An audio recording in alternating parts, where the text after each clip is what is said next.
My family was negatively affected by bad decisions that I've made.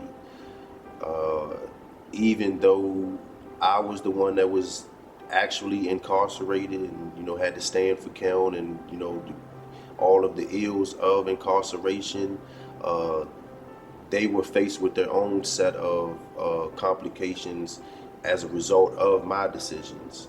Um, I hate the fact that I exposed not only my family, but especially my son and my daughter. These experiences of incarceration should not be something that should be a normal, accepted thing in a child's life. The advice that I would offer an inmate or a returning citizen would be definitely do not create any senses of urgency.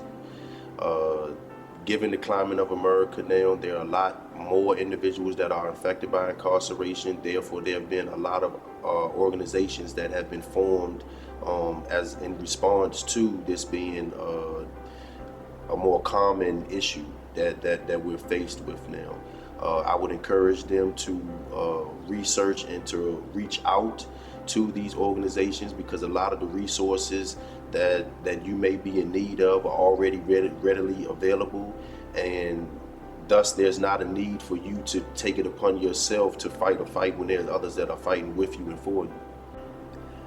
I don't feel that there is a one-size-fits-all answer to how do we prevent generational incarceration. I feel like it's a complex answer that could be a culmination of several different efforts. I feel that it begins with dialogue.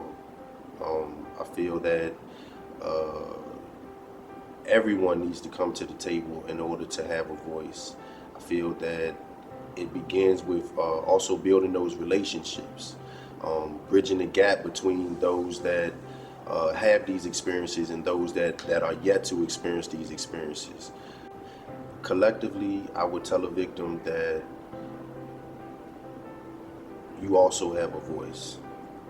It's important that you bring your experiences to this conversation. I would tell a victim that your voice is valid.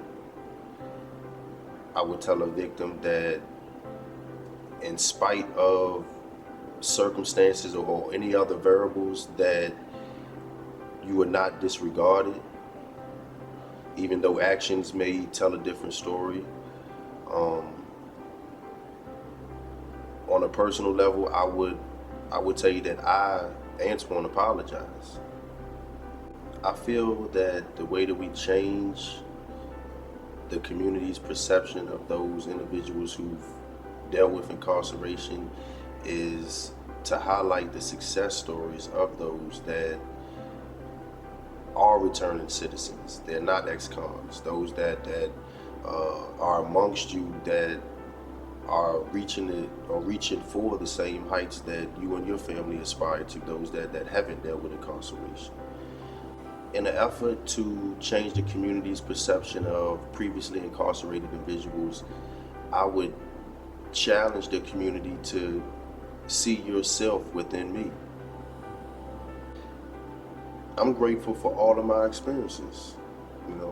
My experiences have formed and shaped the man that I sit before you right now, and I'm grateful for the man that I am now. I'm proud of the man that I am now. I feel that I know that my mother is proud of her son, who he is today. Maybe not every day prior, but today. I feel like I'm a great example for my kids and for anybody that I take on the responsibility of being an influence in their life. I feel like I'm a great example, the good and the bad of Antoine.